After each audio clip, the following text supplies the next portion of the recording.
नमस्कार।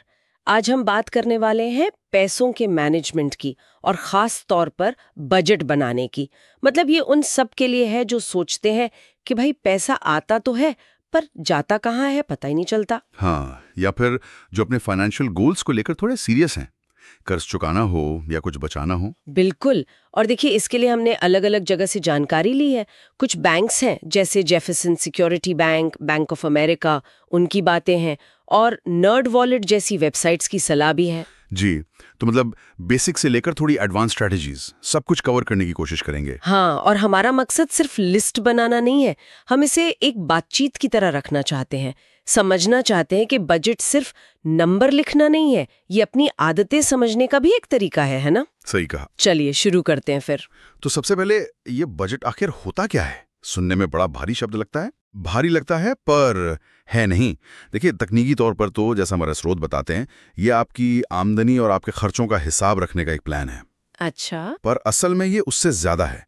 ये एक तरह से आपके पैसों के लिए एक नक्शा है जो ये तय करने में मदद करता है कि पैसा कहाँ जाना चाहिए ताकि वो आपके लिए काम करे।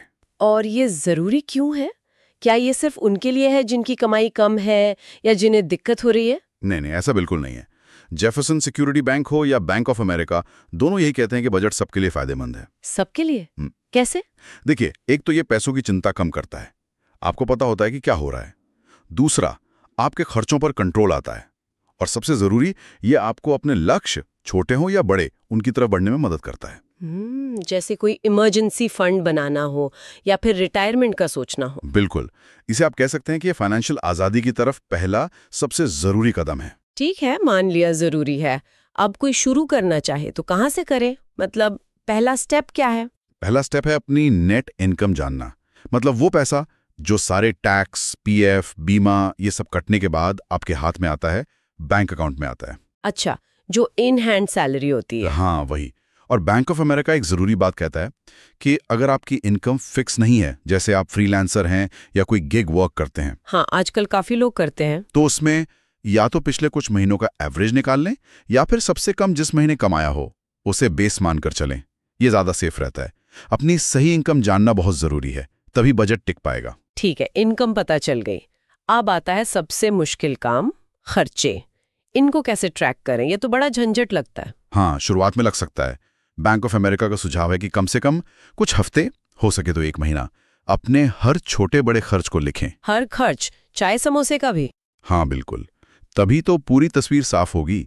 अच्छी बात यह है कि तरीके बहुत हैं आजकल, एप्स हैं ढेरों। हाँ, एप्स तो बहुत है। स्प्रेडशीट यूज कर सकते हैं, कई बैंक भी ऑनलाइन टूल्स देते हैं, जैसे जेएसबी का माई मनी मैनेजर है, बीओए का स्पेंडिंग एंड बजटिंग टूल है, या फिर पुराना तरीका पेन पेपर, वो भी चलता है। और बैंक स्टेटमेंट या क्रेडिट कार्ड स्टेटमेंट? वो तो बहुत ही काम के हैं, उनमें सब दर्ज होता ही है, बस देखना पड़ता है। लेकिन सिर्फ खर्चे लिखने से क्या होगा? क्या उन्हें समझना ज्यादा जरूरी नहीं है? मतलब लिस्ट बना ली, फिर? बहुत अच्छा पॉइंट है। लिस्ट बनाना पहला कदम है। असली काम शुरू होता है जब आप उन खर्चों को बांटते हैं, उनका विश्लेषण करते हैं। बांटते हैं कैसे? हाँ, स्रोतों के हिसाब से खर्चों को कैटेगरी में बांटना जरूरी है। मोटे तौर पे दो तरह के खर्चे होते हैं। एक तो निश्चित खर्चे यानी फिक्स्ड एक्सपेंसेस, जैसे किराया या लोन की ईएमआई? बिल्कुल, किराया, ईएमआई, बीमा का प्रीमियम, जो लगभग हर महीने सेम रहते हैं। और दूसरे होते हैं परिवर्तनीय खर्चे यानी वेरिएबल एक्सपेंसेस, जो बदलते रहते हैं, जैसे राशन का बिल, पेट्रोल का खर्चा, बाहर खाना, कपड़े लेना, मनोरंजन। ये हर महीने ऊपर नीचे होते रहते हैं। अच्छा, और वो एक और बात होती है, जरूरतें और चाहतें, नीड्स और वांट्स। ये कितना मायने रखता है? ये बहुत मायने रखता है, बल्कि ये समझना शायद सबसे जरूरी है। जरूरतें वो हैं जिनके बिना गुजारा करना मुश्किल है। खाना, घर, जरूरी बिल्स, दवाइयाँ, लोन का मिनिमम पेमेंट। ठीक है। और चाहते वो हैं जो जिंदगी को अच्छा बनाती हैं, पर जिनके बिना काम चल सकता है, जैसे नई मूवी देखना या कोई महंगा फोन लेना। हाँ, या हफ्ते में 3 बार बाहर खाना, ब्रांडेड कपड़े। जेफरसन सिक्योरिटी बैंक और नर्ड वॉलेट दोनों यही कहते हैं कि जब आपको लगे कि खर्चे ज्यादा हो रहे हैं, तो सबसे पहले अपनी चाहतों की लिस्ट देखिए।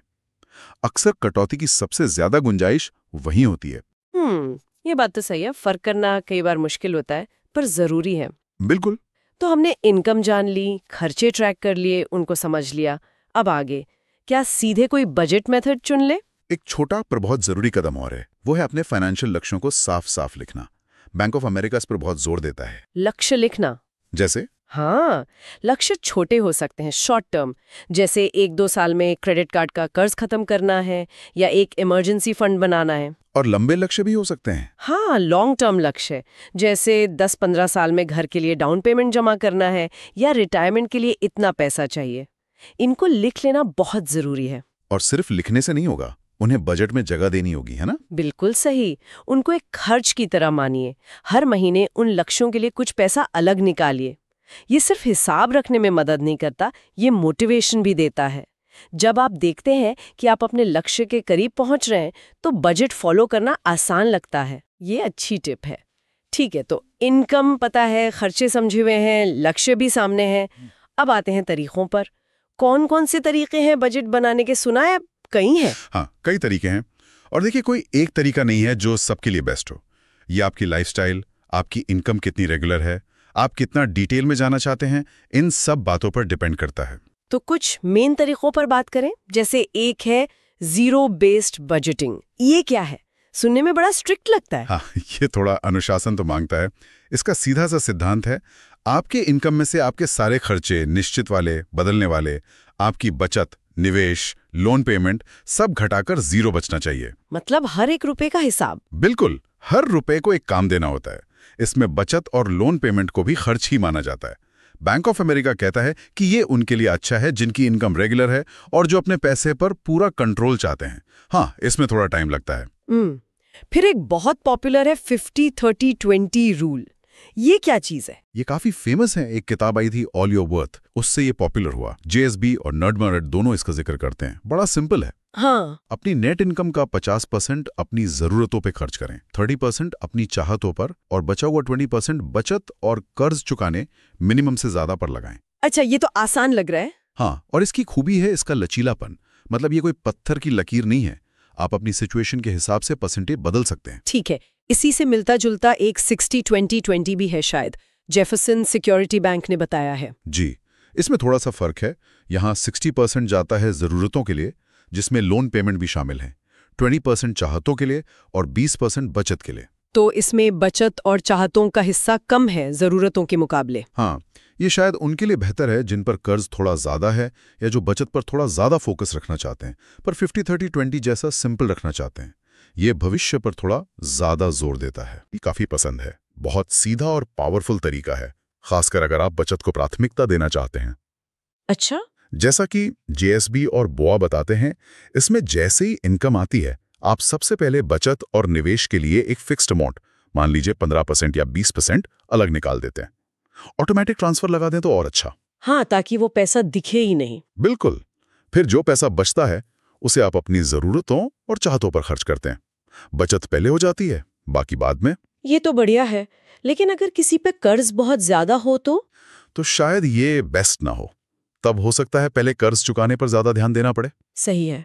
और आखिर में वो लिफाफा मेथड या कैश ओनली बजटिंग, ये तो बहुत पुराना तरीका है, आज भी काम करता है। दिखता पुराना है, पर साइकोलॉजिकली बहुत असरदार है, खासकर अगर आप कार्ड से ज्यादा खर्च कर देते हैं। हाँ, कार्ड से पता नहीं चलता कितना गया। वही, JSB और बोआ दोनों इसे बताते हैं।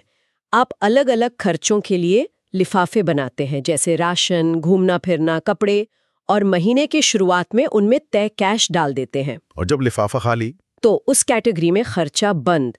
ये आपको खर्च करते हुए सोचने पर मजबूर करता है। कैश हाथ से जाता है तो महसूस होता है। हाँ, जो रेगुलर बिल है जैसे किराया या बिजली का बिल, उनके लिए ऑटो पेमेंट सेट कर सकते हैं। ये दिलचस्प है। तो ये कुछ मुख्य तरीके हो गए। जरूरी ये है कि लोग ट्राई करें और देखें कि उनके लिए क्या काम करता है। बिल्कुल, कोई एक फिट फॉर ऑल नहीं है। अच्छा, मान लीजिए किसी ने एक तरीका चुन लिया, बजट बना लिया, क्या काम खत्म? नहीं, बिल्कुल नहीं। असली काम तो अब शुरू होता है। बजट बनाने के बाद उसे लगातार देखना, ट्रैक करना और रिव्यू करना सबसे जरूरी है। रिव्यू करना मतलब कितनी बार? कम से कम हर महीने। जेफरसन सिक्योरिटी बैंक और बैंक ऑफ अमेरिका दोनों यही कहते हैं। देखिए कि आपने जो प्लान बनाया था वैसा हो रहा है या नहीं। कहाँ आप ट्रैक पर हैं, कहाँ गड़बड़ हो रही है।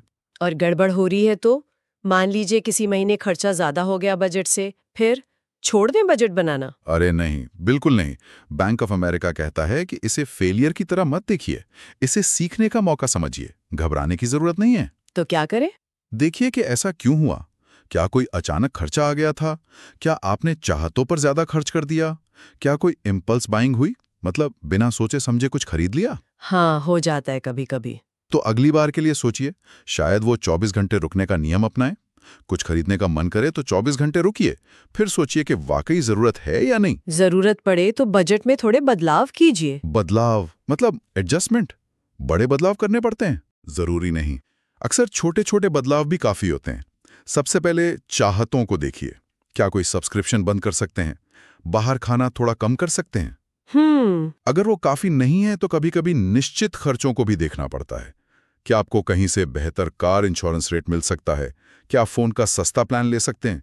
ये छोटी बचतें मिलकर बड़ा फर्क डालती हैं। आपने शुरू में इमरजेंसी फंड की बात की थी, वो बजट में कहाँ फिट होता है? वो बजट का एक बहुत जरूरी हिस्सा होना चाहिए। बैंक ऑफ अमेरिका की सलाह है कि कम से कम 3 से 6 महीने के जरूरी खर्चों के बराबर पैसा एक अलग सेविंग अकाउंट में रखें।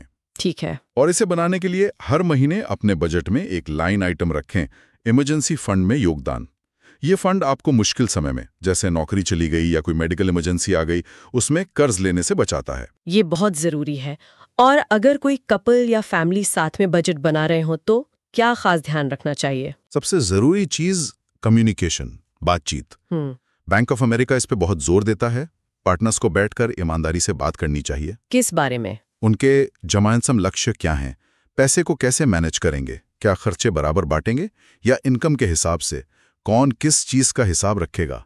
इन सब पर पहले से बात साफ होनी चाहिए, वरना बजट मदद करने की बजाय झगड़े का कारण बन सकता है। हाँ, ये तो बहुत वैलिड पॉइंट है। पैसों पर बात करना जरूरी है। बिल्कुल। तो अगर हम आज की सारी बातचीत को समेटें तो क्या मुख्य बातें निकल कर आती हैं? देखिए, पहली बात तो ये कि बजट बनाना कोई डरावनी चीज नहीं है। ये असल में अपने पैसों पर कंट्रोल पाने का एक बहुत पावरफुल तरीका है। दूसरी बात, प्रोसेस सिंपल है। अपनी इनकम जानें, अपने खर्चों को ट्रैक करें और समझें जरूरतें क्या हैं, चाहतें क्या हैं। अपने लक्ष्य तय करें जो रियल लगें, अपने लिए सही तरीका चुनें और सबसे जरूरी, लगातार रिव्यू करें और जरूरत के हिसाब से बदलें। और शायद एक बात ये भी कि परफेक्शन के पीछे ना भागे। बजट कोई ऐसी चीज नहीं है जो एक बार बन गया तो हमेशा वैसा ही रहेगा। ये बदलता है, जैसे हमारी जिंदगी बदलती है। जरूरी है कि शुरुआत करें और लगे रहें। बिल्कुल सही कहा आपने। ये मैराथन है, 100 मीटर की दौड़ नहीं। तो हमने काफी बात की कि पैसा कहाँ जा रहा है ये जानना क्यों जरूरी है, लेकिन जाते जाते मैं एक सवाल छोड़ना चाहती हूँ। क्या ये सोचना भी उतना ही जरूरी नहीं कि हम क्यों खर्च करते हैं? मतलब हमारी खर्च करने की आदतों के पीछे क्या कारण है? क्या कोई इमोशनल वजह है? क्या सोसाइटी का प्रेशर है? क्या कुछ साइकोलॉजिकल ट्रिगर्स हैं जो हमें खर्च करने पर मजबूर करते हैं? अरे वाह, ये तो बहुत गहरा सवाल है। हाँ, शायद अपने खर्चों के क्यों को समझना ये बजट पर टिके रहने में और भी ज्यादा मदद कर सकता है ना? बिल्कुल। ये सिर्फ सिम्टम यानी लक्षण जैसे ज्यादा खर्च का इलाज नहीं, बल्कि जड़ का इलाज करने जैसा होगा। ये वाकई सोचने वाली बात है। आगे इस पर और खोजबीन की जा सकती है।